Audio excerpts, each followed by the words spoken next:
ఈరోజు మనము thoracoscopy and చిల్డ్రన్స్‌లో ఉన్నటువంటి లంగ్ డిసీజ్ గురించి మనం తెలుసుకుందాం.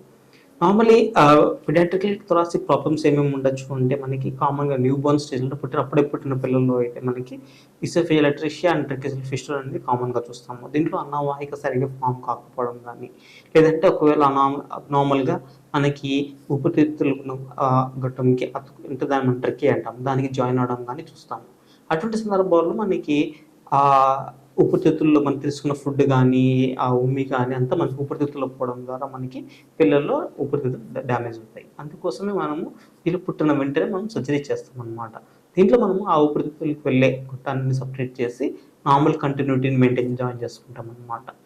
వీటిలో మనము ఓపెన్ గానీ, లేదంటే లాప్రోస్కోపీ ఆర్ థొరకోస్కోపీ ప్రొసీజర్స్‌లో గానీ మనము ఆపరేట్ చేసుకొని సక్సెస్‌ఫుల్‌గా కంటిన్యూటీని మనం మెయింటైన్ చేసుకోవచ్చు.